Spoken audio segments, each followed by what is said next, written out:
Assalamualaikum warahmatullahi wabarakatuh.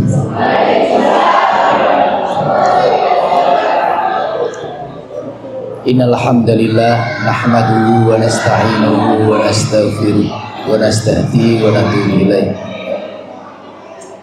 Allahumma sholli wa sallim wa barik wa an'im ala nabiyyina Muhammad sallallahu alaihi wasallam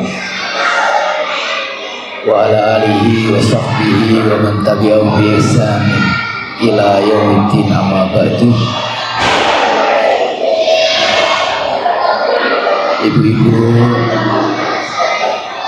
jamaah majelis taklim Raudhatul Huda ingkang dimuliakan Allah, wabil khusus seluruh pengurus pengasuh majelis taklim ini, mudah-mudahan diberikan keistiqomahan. Ibu-ibu, alhamdulillah kita bersyukur kepada Allah masih di bulan haramnya, yaitu bulan Muharram, kita masih dapat bersama-sama bermajelis melanjutkan kajian kitab kita. Tentu kehadiran kita semuanya di majelis ini untuk menimba ilmu sehingga kita bisa lebih benar di dalam beribadah kepada Allah Subhanahu wa ta'ala. Karena di dalam beribadah kepada Allah dibutuhkan ilmu.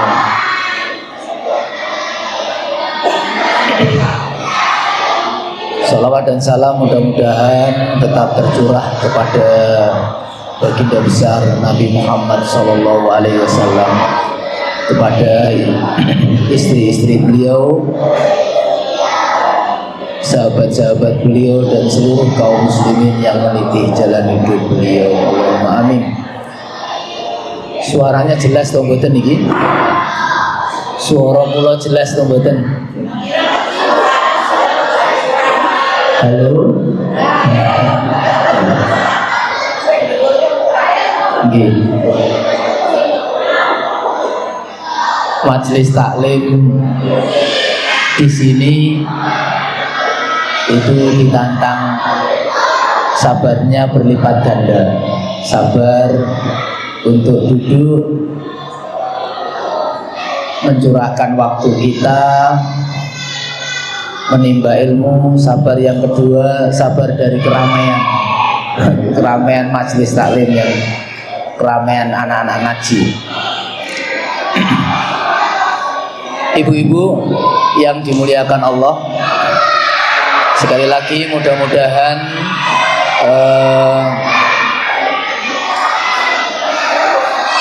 kebaikan majelis taklim ini, kehadiran kita semuanya mudah-mudahan dicatat menjadi amal soleh kita, menjadi kemudahan bagi kita mendapatkan kebahagiaan di dunia, dan kemudahan kepada kita mendapatkan kebahagiaan akhirat. Kita semuanya dikumpulkan oleh Allah Subhanahu wa ta'ala di sini tentu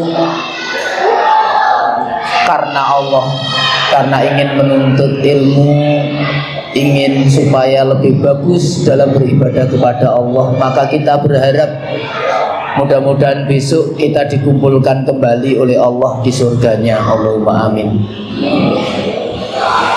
Ibu-ibu, materi kita yaitu materi selanjutnya setelah kemarin ya dalam kitab Riyadhus Shalihin. Sekarang menginjak materi bab ke-42, yaitu keutamaan zuhud, atau di dalam kitab kita halaman 232, keutamaan zuhud.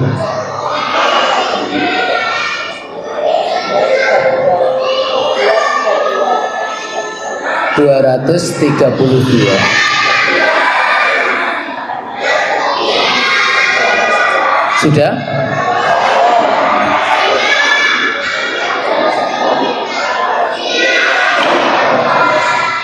Baik, bulan-bulan ini kita memang dalam kajian kitab Riyadhus Shalihin ini selalu mengkaji ibadah-ibadah hati, ibadah-ibadah yang dilakukan oleh hati kita. Jadi ibadah itu kadang dilakukan oleh anggota tubuh kita, seperti sholat, seperti haji, umroh, rukun-rukun haji itu ibadah-ibadah menika dilakukan oleh seluruh anggota tubuh kita. Ada ibadah-ibadah yang dikerjakan oleh lisan kita, seperti berzikir, membaca Al-Quran, berkata-kata baik, yaitu memerintahkan kepada yang baik, melarang dari yang tidak baik. Ini adalah macam dari ibadah-ibadah lisan. Tidak cukup itu, ada ibadah-ibadah yang dilakukan oleh hati kita. Di antara ibadah-ibadah yang dilakukan oleh hati kita dalam bulan-bulan ini kita bahas. Di antaranya adalah takut kepada Allah. Hati yang khusyuk, senantiasa takut kepada Allah Subhanahu wa ta'ala. Ada lagi hati yang selalu mengharap rahmat Allah. Ini ibadah hati. Terus hatinya mengharap kebaikan-kebaikan dari Allah. Ada lagi ibadah hati, kita bahas juga husnudzon kepada Allah, selalu berbaik sangka kepada Allah Subhanahu wa ta'ala. Ada lagi ibadah hati waro, yaitu waro itu tarku ma yumkinu an yadur fil akhirah, meninggalkan sesuatu yang mungkin nanti membahayakan akhiratnya. Ini waro. Jadi meninggalkan sesuatu yang mungkin dianggap nanti membahayakan dirinya di akhirat. Ini waro. Jadi meninggalkan sesuatu yang haram, bahkan meninggalkan sesuatu yang syubhat. Syubhat itu samar-samar, gitu. Kita ragu-ragu, ini boleh dimakan atau tidak boleh, ragu-ragu. Orang yang waro, orang yang khawatir tadi, menjaga dirinya tadi, itu meninggalkan hal-hal yang seperti itu.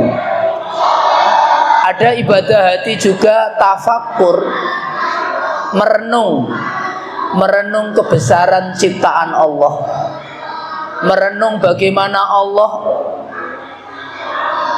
sangat memperhatikan kita, merenung bagaimana kita semuanya hidup di dunia ini tidak lepas daripada kebaikan-kebaikan yang Allah berikan.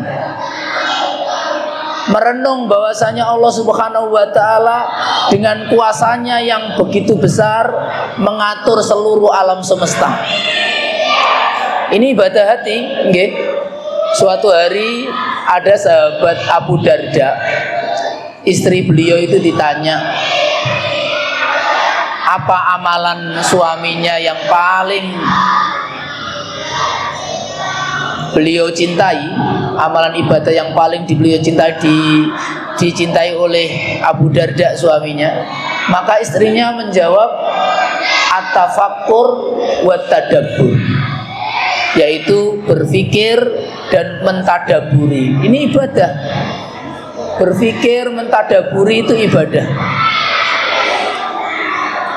Syekh Ibnu Qayyim pernah menyampaikan, qiraatu ayah bitadabbur khairun min qiraatil Quran jami'an. Membaca satu ayat dengan mentadaburi, memikirkan kandungannya, memikirkan isinya, ditadaburi, ya, diperhatikan bagaimana pesan-pesan Allah di dalam Al-Quran itu lebih baik daripada membaca seluruh ayat di dalam Al-Quran. Ada ibadah hati yang namanya at-tafakkur wa tadabbur. Kemarin ibadah-ibadah hati ini kita bahas dalam bulan-bulan ini, dan hari ini kita membahas ibadah hati juga, yaitu zuhud.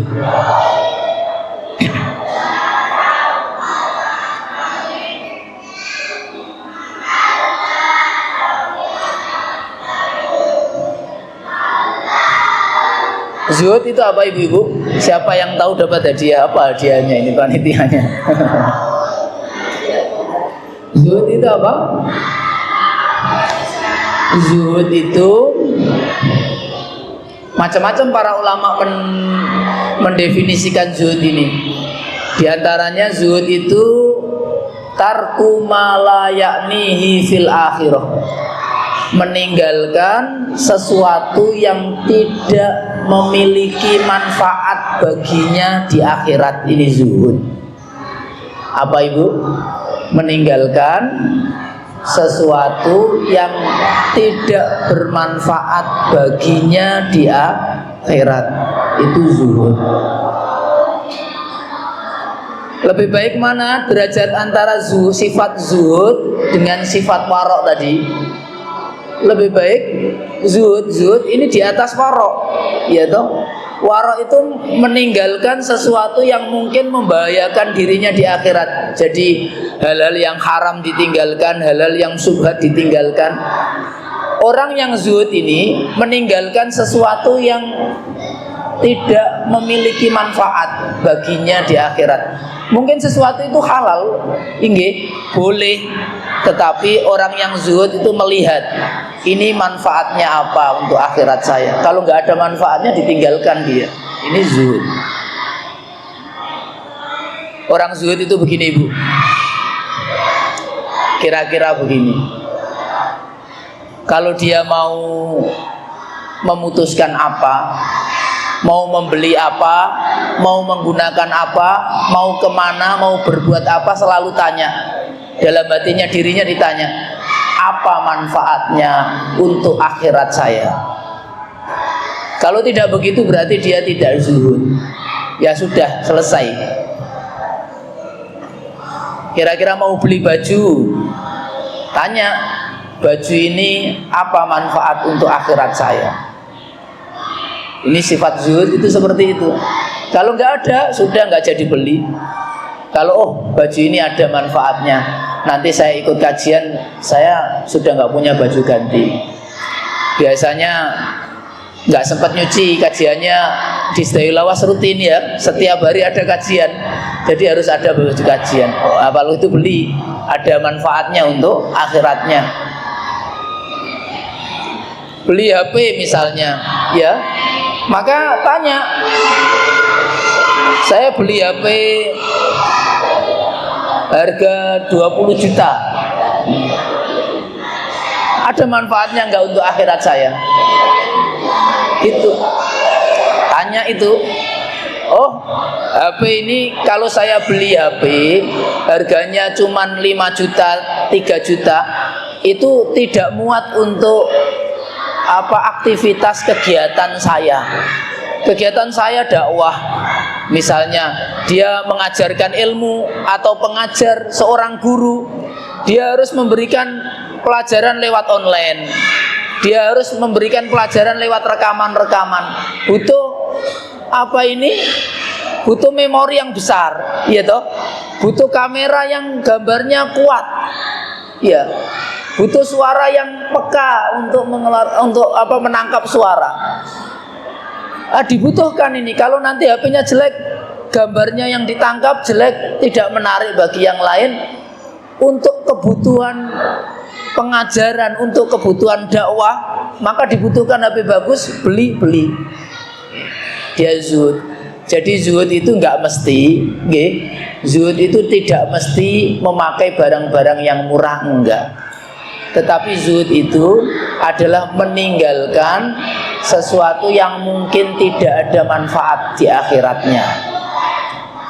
Kalau misalnya dengan satu cukup, dia tidak perlu nambah, tidak perlu beli yang lebih mahal, beli yang lebih tidak ada manfaatnya buat dia nanti di dunia dan di akhirat, maka dia meninggalkan. Itulah sifat zuhud. Begitu. Ada juga yang menerjemahkan zuhud itu Bapak ibu-ibu yang dimuliakan Allah,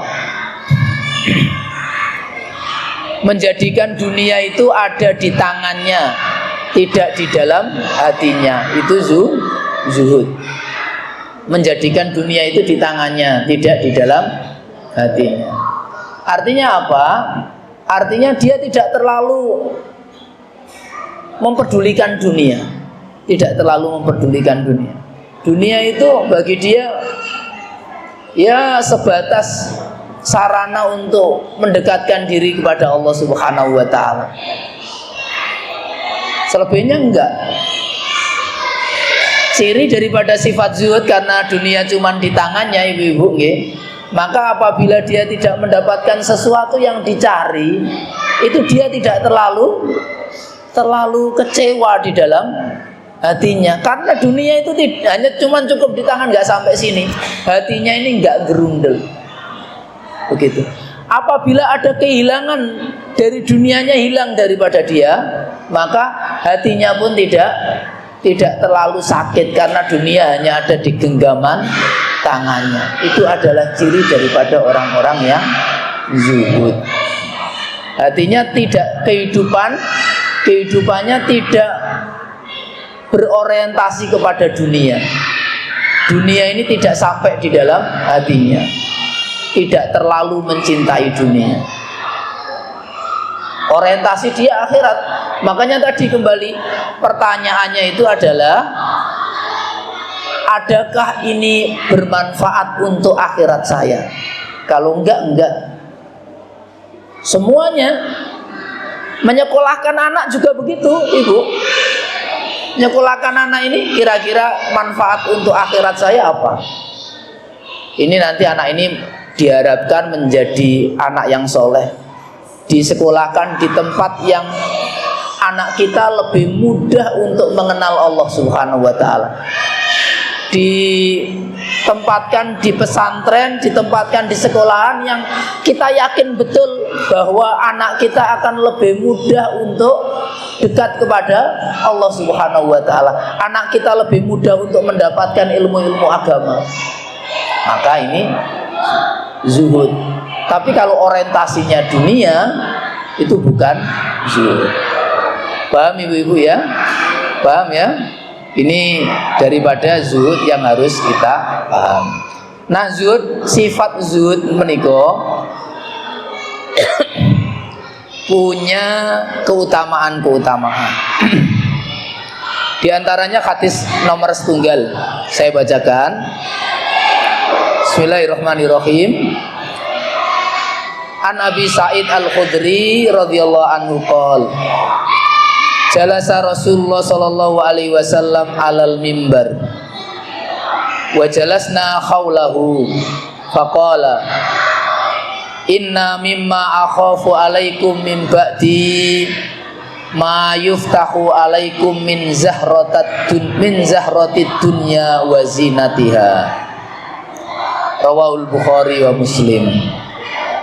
Dari Abu Sa'id Al-Khudri, dia berkata, Rasulullah Shallallahu Alaihi Wasallam duduk di atas mimbar, sementara kami duduk di sekeliling beliau. Lalu beliau bersabda, di antara yang aku khawatirkan terhadap kalian sepeninggalku nanti adalah dibukakan bagi kalian keindahan dunia dan perhiasannya. Hadis ini diriwayatkan oleh Bukhari dalam kitabnya nomor 1465, dalam kitab Muslim nomor 1052, di dalam kitab Riyadhus Shalihin nomor hadis 458. Ibu-ibu, apa pesan Nabi Shallallahu Alaihi Wasallam dalam hadis menika? Rasulullah mengatakan bahwa beliau itu tidak takut apabila umatnya itu hidup dalam keadaan kekurangan. Beliau tidak takut kepada umatnya apabila umatnya itu hidup dalam keadaan biasa. Justru yang lebih ditakutkan oleh baginda Nabi Shallallahu Alaihi Wasallam adalah apabila dunia ini sudah dibukakan oleh Allah Subhanahu Wa Taala, umatnya itu oleh Allah dibukakan dunianya, perhiasan dunia dimudahkan baginya, maka Rasulullah takut. Kenapa demikian? Karena dunia ini bisa menggelincirkan manusia untuk jauh daripada Allah Subhanahu wa Ta'ala. Karena dunia ini bisa menjauhkan manusia daripada menyembah Allah. Ini yang justru ditakutkan oleh Rasulullah. Seperti begini, Ibu.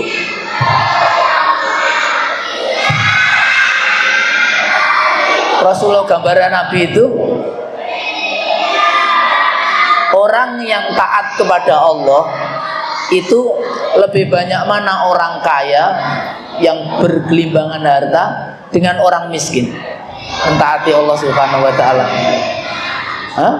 Orang miskin, orang yang lebih cenderung sadar, lebih cenderung cepat kembali kepada Allah Subhanahu wa Ta'ala adalah orang miskin, begitu, daripada orang yang kehidupannya itu dibukakan dunianya semuanya, semua ada, harta ada, kendaraan mewah, pekerjaan enak, ya toh, uang melimpah, rumah di mana-mana. Itu untuk kemudian dirinya selalu dekat kepada Allah sulit untuk menjaganya itu, nggih, ya atau tidak? Ya atau tidak? Ada seorang bapak, ada dua bapak ini. Bapak itu punya harta banyak, uangnya melimpah, perusahaannya sudah berjalan sendiri, tanpa dia terjun di dalamnya sudah berjalan. Setiap hari uangnya mengalir, ya toh. Kendaraannya bagus, kesehatannya sehat, dia itu kemana-mana oke. Kira-kira bapak seperti ini lebih bisa menjaga Allah atau tidak dibanding bapak-bapak yang biasa-biasa saja, setiap hari bekerja, kadang-kadang lebih banyak menemukan kesulitan. Kinten-kinten di dalam menjalani hidup lebih mudah mendekatkan diri kepada Allah bapak yang pertama atau bapak yang kedua? Ayo. Oke. Masya Allah. Hari ini, nggih, kalau kita lihat berita-berita itu, berapa banyak orang-orang yang dibukakan dunianya oleh Allah, mudah mendapatkan dunia itu, kemudian tergelincir, ya toh. Orang kalau laki-laki kalau sudah punya uang, punya jabatan, punya kendaraan mewah, ya toh, punya waktu, nah, akhirnya kemana kalau enggak berfoya-foya, uangnya ada, gitu. Sedangkan laki-laki godaan terbesarnya adalah wanita, terbukti, gitu. Dan itu yang sangat ditakutkan oleh Rasulullah Shallallahu Alaihi Wasallam. Ini loh yang saya takutkan kepada umatku terjadi itu seperti ini. Karena ini nanti yang bakal menggelincirkan manusia untuk jauh daripada Allah Subhanahu wa Ta'ala. Tapi orang-orang yang kemudian kehidupannya agak kurang, kehidupannya keras, ya toh, serba kekurangan, mungkin mereka akan lebih banyak dekat kepada Allah Subhanahu wa Ta'ala. Contoh sahabat Rasulullah Sallallahu Alaihi Wasallam. Sahabat Rasulullah Sallallahu Alaihi Wasallam banyak yang dari kalangan orang-orang yang miskin, begitu. Sahabat di sekitar Nabi yang pertama-tama beriman kepada Rasulullah Sallallahu Alaihi Wasallam, termasuk orang-orang yang pertama menerima dakwah Rasul itu adalah orang-orang miskin. Gitu. Makanya Abu Lahab itu menyampaikan, orang-orang kaya Quraisy itu menyampaikan, Muhammad, kita ini para petinggi-petinggi ini mau menerima dakwahmu, tapi syaratnya satu, singkirkan orang-orang miskin itu daripada dirimu, ya. Singkirkan dulu orang-orang miskin itu, jangan dekat-dekat kita. Nanti kami akan menerima dakwahmu. Ya, teman-temannya Abu Lahab dan kawan-kawan itu kan begitu. Iya, itu menunjukkan apa? Orang-orang yang menerima Islam, menerima dakwah Nabi di awal-awal Islam itu adalah orang-orang miskin. Itu menunjukkan bahwa orang miskin itu orang yang kurang, ya, orang yang serba kurang, itu lebih mudah baginya untuk mendekatkan diri kepada Allah Subhanahu wa Ta'ala. Gitu. Nah, itulah kenapa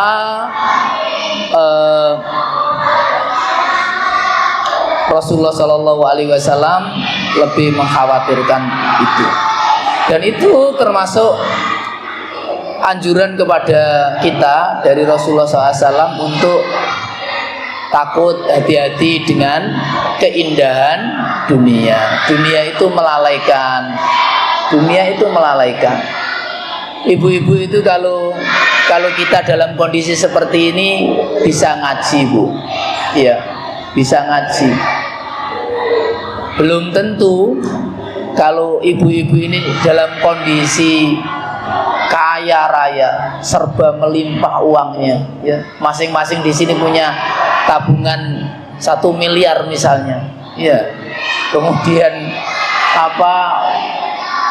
pekerjaannya enak, terus uang mengalir, belum tentu mau duduk-duduk seperti ini, mau ngaji seperti ini, itu belum tentu. Bisa jadi sore seperti ini belanja, ya, ke Surabaya, besok keluar negeri ke Malaysia, besok lagi belanja lagi ke Jepang misalnya, seperti itu, karena uangnya melimpah.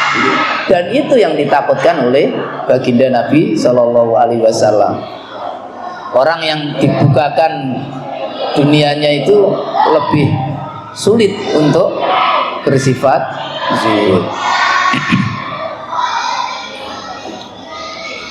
Kemudian hadis yang kedua, An Anasin radhiyallahu anhu, anna Nabiyya sallallahu alaihi wasallam qala, Allahumma la aisha illa aishal akhirah. Rawahul Bukhari Muslim. Ada sahabat Anas meriwayatkan hadis, Nabi sallallahu alaihi wasallam berdoa. Isi doanya coba ibu-ibu ikuti Ustaz Huda. Allahumma la aisha illa aishal akhirah. Artinya tidak usah diikuti, ya Allah, tidak ada kehidupan yang sejati, kehidupan yang hakiki, kehidupan yang sebenarnya kecuali kehidupan akhirat. Ya, ini doanya Nabi. Kenapa Nabi berdoa seperti ini? Nabi pengen mengingatkan bahwasanya hidup di dunia ini bukan kehidupan kita. Dunia ini memang diciptakan Allah Subhanahu wa Ta'ala untuk kita semuanya manusia. Tetapi kita diciptakan oleh Allah sama sekali bukan untuk dunia. Dunia ini bukan tempat kita, begitu. Makanya Allah Subhanahu wa Ta'ala, Rasulullah Sallallahu Alaihi Wasallam berdoa ini, Allahumma la aisha illa aishal akhirah. Ya Allah, tidak ada kehidupan yang sebenarnya kecuali kehidupan akhirat.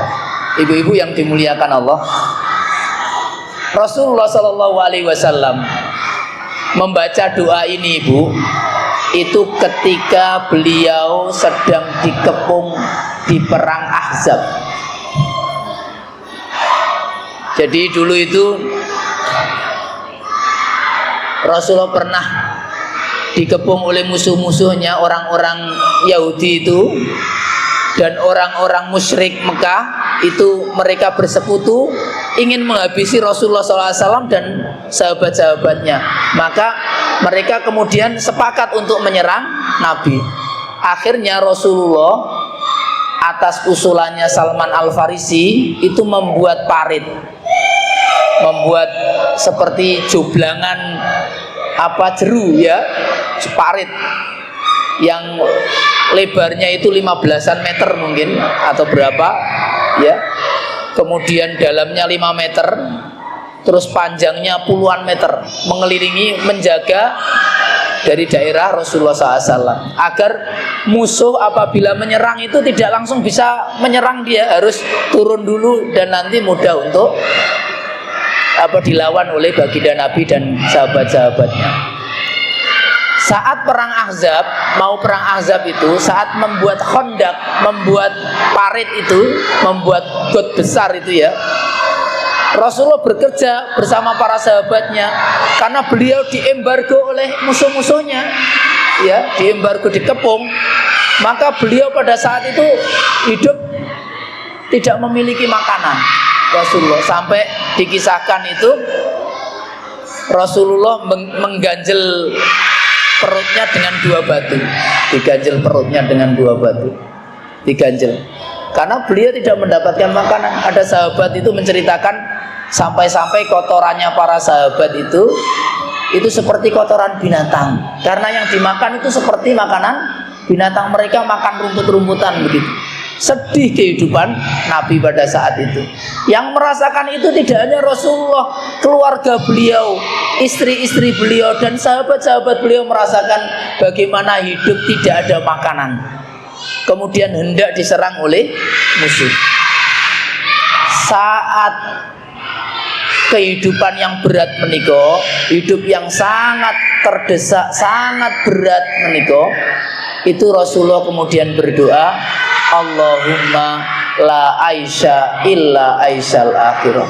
Ya Allah, tidak ada kehidupan sejati kecuali kehidupan akhirat. Saya kok teriak-teriak itu karena suaranya di atas keras, ya terbawa teriak-teriak, saya capek juga. Ini ibu-ibu, seperti Rasulullah itu ingin mengajarkan kepada kita bahwa ketika kita dalam kondisi kekurangan, dalam kondisi terdesak, dalam kondisi serba sulit, ya toh, itu kita harus ingat kehidupan akhirat. Ya, kita harus ingat bahwasanya dunia ini tidak lama. Tidak lama kita berada di dunia ini. Sebentar lagi kita akan kembali di kehidupan yang sebenarnya. Nasinya nanti saja, nasinya nanti saja. Sebentar lagi, nanti ada waktu. Nanti nggak memperhatikan.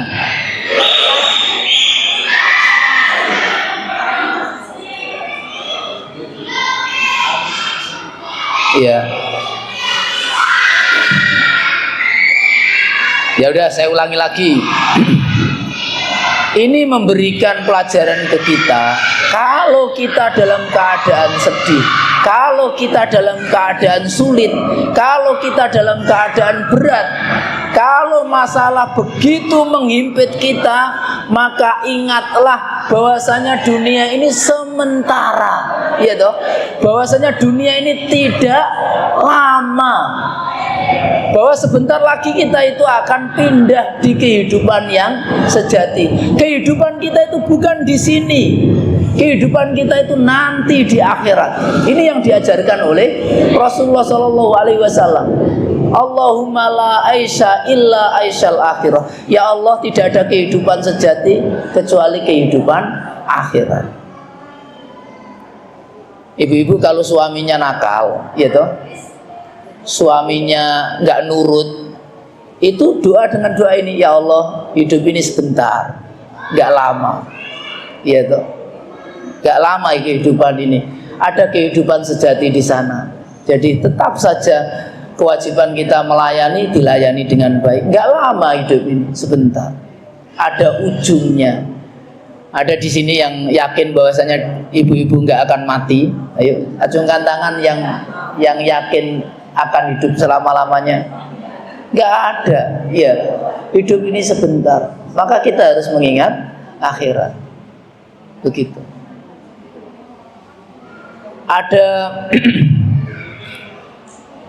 Ada yang makannya cuma 2 kali karena nggak bisa masak nasi untuk makan 3 kali, makanya hanya 2 kali.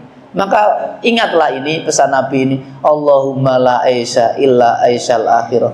Ya Allah, memang dunia ini bukan kehidupan yang sebenarnya.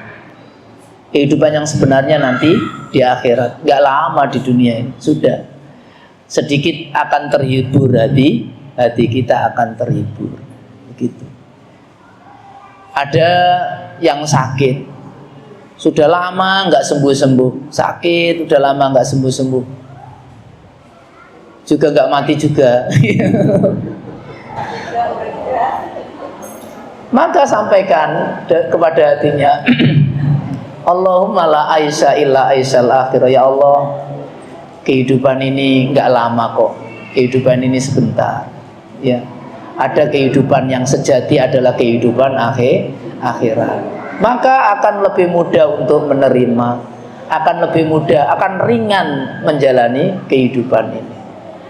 Kemudian yang kedua, pesan dari hadis ini adalah kita diingatkan oleh Rasulullah SAW dengan kehidupan dunia ini bukan kehidupan yang lama, agar kita tidak menjadikan dunia ini orientasi pertama, orientasi satu-satunya, orientasi tertinggi dalam kehidupan kita. Jangan begitu. Rasulullah SAW mengatakan kun fid dunya, lah iki enak, nggak ada suaranya, agak teriak-teriak, nggak capek juga. Kun fid dunya ka'annaka gharibun aw abir sabil. Jadilah kamu di dunia seperti kamu itu orang asing, perantau. Iya. Kita disuruh Rasulullah mendudukkan dunia ini seperti kita perantau. Ibu-ibu ada yang pernah ke Malaysia? Ada seorang di Malaysia kerja, dia bekerja keras. Ini saya cerita asli, saya mendapati banyak orang seperti ini. Dia bekerja luar biasa di Malaysia. Di Malaysia itu ternyata ya banyak yang melarat, gak enak-enakan di sana. Iya toh. Kadang bekerja itu siang malam, namanya per time itu, untuk supaya mendapatkan gaji lebih besar dan segera bisa memenuhi cita-citanya di tanah asalnya. Begitu. Pengen di tanah asalnya itu membangun rumah. Begitu. Maka orang itu bekerja keras luar biasa.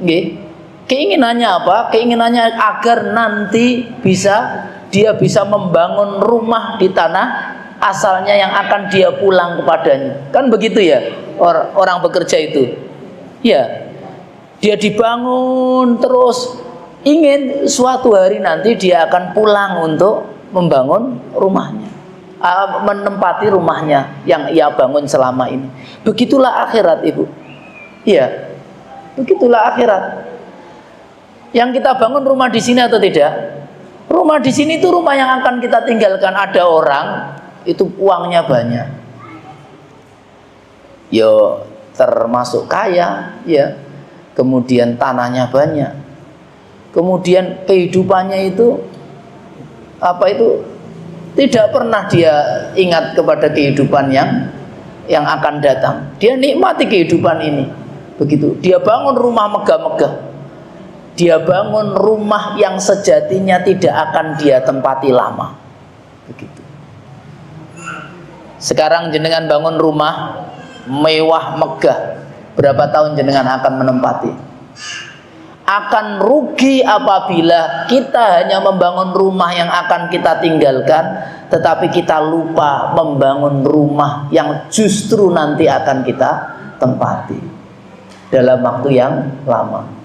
Dunia ini enggak kehidupan yang sebenarnya. La aisha illa aishal akhirah. Sebentar kita di dunia.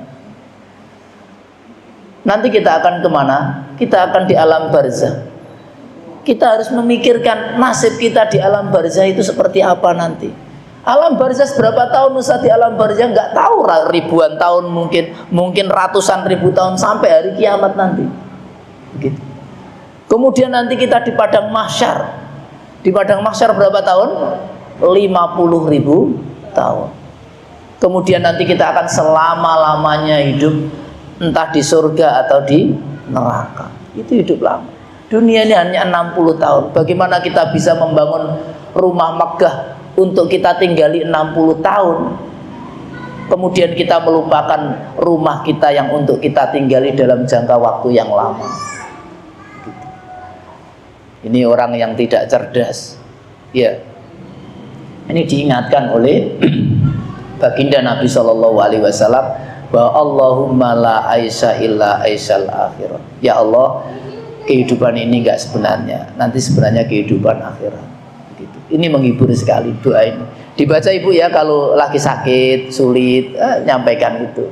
Lagi berat-beratnya, sedih, nggak punya teman, suami nggak ada, anak-anak sudah nggak ada semuanya, dia sendirian, sudah tua.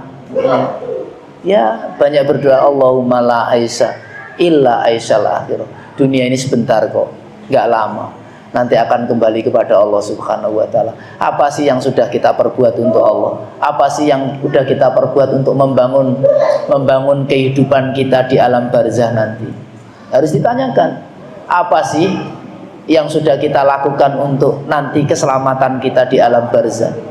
Apa sih yang sudah kita lakukan untuk nanti keindahan kehidupan kita di akhirat nanti?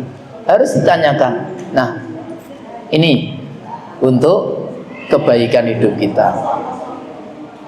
Ibu-ibu, dua hadis ini itu memerintahkan kita agar lebih dapat meraih sifat zuhud, agar bisa lebih dapat meraih sifat zuhud, tidak terlalu cinta dunia. Begitu.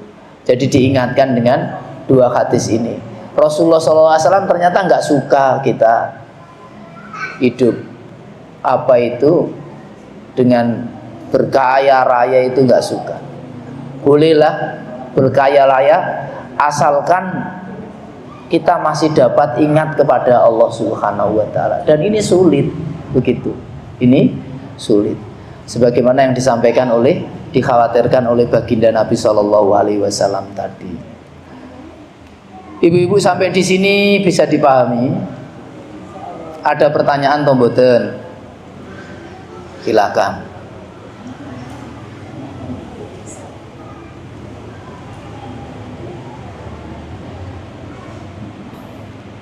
Saya garis bawahi ya, zuhud ini adalah ibadah hati. Belum tentu orang yang mobilnya Alphard itu dia tidak zuhud. Iya, belum tentu. Mungkin dia uangnya miliaran, terus mobil itu kebutuhan dia untuk keseharian, butuhnya untuk beribadah kepada Allah, butuh mobil itu. Apabila aktivitas dia sangat banyak, kemudian apabila menggunakan mobil yang tidak baik, khawatirnya nanti tidak bisa tercapai kegiatan aktivitasnya, atau badannya jadi sakit nanti seperti apa itu. Apabila itu kebutuhan untuk kehidupan akhirat dia, maka dia tetap zuhud. Yang jelas tidak di dalam hatinya, tidak di dalam hatinya. Ada orang yang tidak seberapa punya, tetapi dunia yang sedikit yang dia punya itu ada di dalam hatinya, menguasai hatinya. Padahal cuma sedikit, akhirnya lupa segalanya. Begitu. Dunia itu orientasi luar biasa. Saya sering ngisi di seminggu sekali di Blimbing. Saya sebelum subuh harus di Blimbing. Itu saya berangkat 20 menit sebelum adzan subuh. Itu sudah banyak orang-orang perempuan itu udah mau ke TPI itu, mau jalan. Ini sholat subuhnya kapan pakainya seperti ini? Iya. belum tentu enak dunianya, ya toh. Tapi sudah menjadi dunia itu sudah menguasai hatinya. Tidak ada Allahnya sama sekali. Gimana ada wong sholatnya ditinggalkan. Ada yang pernah ditanya itu, orang ibu-ibu yang seperti itu ditanya, Bu, lah sholatnya kapan? Pak, Allah yang ngerti dhewe, uripku melarate ngene kok. Ya Allah, sebentar dunia ini.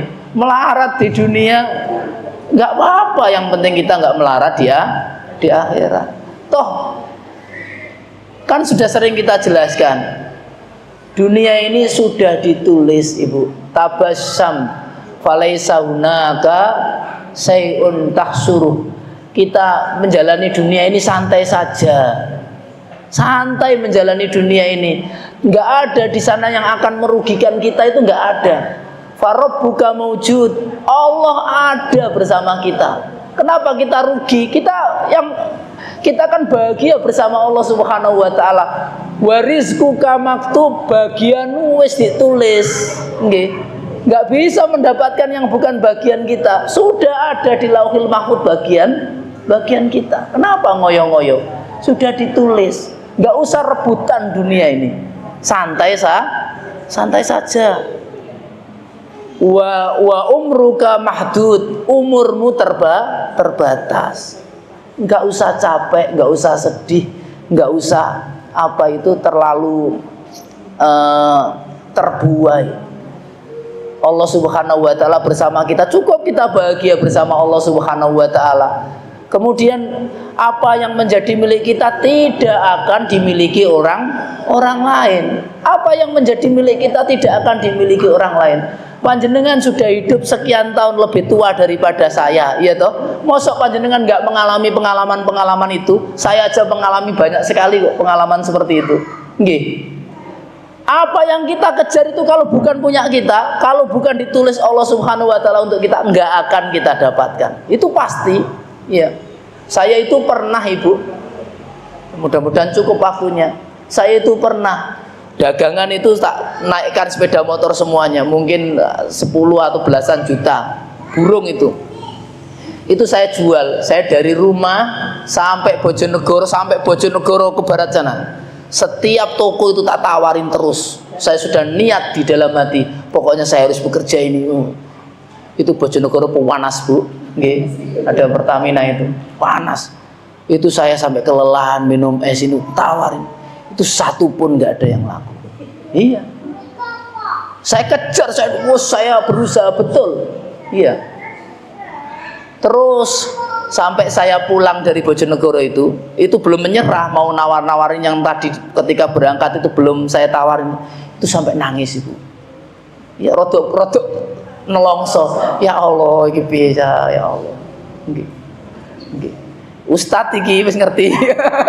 Wis ngerti hakikat dunia, ya toh. Allahumma la aisha illa aishal akhirah. Ya. Iku berebes, Ibu. Ya Allah, gimana ini, ya Allah. Ini kebutuhan ada, apa-apa ada. Pulang. Sampai rumah itu satu pun nggak ada yang laku. Kalau bukan jatah kita sudah enggak begitu. Kira-kira habis maghrib atau habis isya begitu, ditelepon teman dari Kalimantan, tanya barang ini tanya yang saya jual tadi, disuruh ngirim lewat perahu ini ke Kalimantan, lewat perahu ini. Perahunya sudah akan berangkat, suruh ngirim. Waktu itu mau diambil sama orang kapalnya ke rumah, diambil rezekinya sudah. Iya. Diambil di rumah. Padahal sesuatu yang kita kejar, kalau bukan rezeki kita nggak akan kita dapat. Lalu kok ngejar teman-teman ya? Ngapain kita? Kata tadi santai tersenyum saja sama dunia ini. Nggak usah iri sama orang lain, ya toh. Zuhud itu nggak mungkin iri. Orang yang zuhud nggak mungkin iri sama orang lain. Orang zuhud itu. Orang zuhud kenapa iri? Orang zuhud itu dunia nggak sampai hatinya. Kemudian ada orang lain dapat dunia itu nggak ada di hatinya, hanya ada di tangannya. Silakan orang lain. Toh dunia nggak ada nilainya bagi orang zuhud. Dia dapat, silakan dapat, itu bagiannya. Begitu. Yang bagian saya juga nggak akan ketukar kemana-mana. Begitu. Kalau toh bagian saya sedikit, dunia ini tidak selamanya, tidak lama. Yang sedikit ini mudah-mudahan nanti bisa banyak di akhirat. Apa artinya uang banyak kalau tidak ada akhiratnya nanti? Dia hidup cuma 60 tahun, habis itu ditinggalkan rumahnya, ditinggalkan hartanya, dia kemudian masuk ke alam barzakh. Ada orang yang paling merugi lagi, sudah kaya, dunianya di dalam hatinya, dia itu sama uangnya itu irit-irit luar biasa, nggak mau kalong duitnya. Kemudian apa itu, makannya itu milih makan yang nggak enak. Ada uangnya banyak, dibelikan tanah, dibelikan ini, dibelikan tanah, dibangun rumah, terus makannya makan yang nggak enak-enak supaya nanti uangnya ngumpul, iya toh. Terus pesen sama anaknya, nak, sampean tak tinggali tanah-tanah Tegal wae iki. Tapi pesennya ayah ojo dol. Lah iki apa terusan? Ojo dol. Lah terus piye? Dunia ini kan sebentar. Terus ojo dol sampean ngekeki anakmu apa? Nggih. Tegal-tegal iki ojo dol. Lah terus macam mana gitu? Nah mestinya kan sampean dolen nak, sampean lunga kaji, sampean lunga umroh, sampean jaga kesehatannya, beribadah terus kepada Allah Subhanahu wa taala, bangun masjid, yang ini kamu bangun musola, yang ini untuk begitu. Nanti ingat bapak ya. Bapak kalau sudah meninggal dunia, kamu kasih sedekah untuk, sehingga bapak di alam barzah itu masih bisa mendapatkan pahala. Kan masih ada manusia yang hidup, kan hari kiamat belum terjadi gitu. Selama hari kiamat belum terjadi, kita bisa dapat pahala Bapak Ibu, meskipun kita berada di alam barzah. Siapa yang ngirimi? Orang-orang sekitar kita, entah dari doa mereka, dari sedekah mereka, amal mereka. Bisa. Nah, kalau hari kiamat sudah terjadi, nggak ada kehidupan, sudah habis, nggak ada yang bisa ngirimin pahala. Itu. Lah orang-orang seperti ini melarat dunia, melarat akhirat. Karena dunianya sudah di sini. Sebenarnya dunianya ada, tetapi tidak dinikmati. Nah ini ibu-ibu semuanya yang dimuliakan Allah, ini mudah-mudahan menjadi peringatan buat kita di dalam menyikapi dunia. Ya mudah-mudahan bermanfaat. Insya Allah tidak ada pertanyaan, nggih. Materi zuhud akan kita lanjutkan di pertemuan yang akan datang insya Allah. Ibu terima kasih juga Ustadz. Subhanaka Allahumma bihamdika asyhadu an la ilaha illa anta astaghfiruka wa atubu ilaik. Monggo ibu-ibu yang bagi bacaan. Ini bacaan apa ini? Mau didoakan apa tidak? Ya, kita doakan yang punya hajat, saudara kita yang punya hajat pada hari ini, mudah-mudahan hajatnya dimudahkan oleh Allah Subhanahu wa taala. Amin. Ala hadiniyah al-Fatihah. A'udzubillahi minasyaitonir rajim. Bismillahirrahmanirrahim. Alhamdulillahirabbil alamin. Iyyaka na'budu wa iyyaka nasta'in. Shiratal ladzina. Iya. Assalamualaikum warahmatullahi wabarakatuh.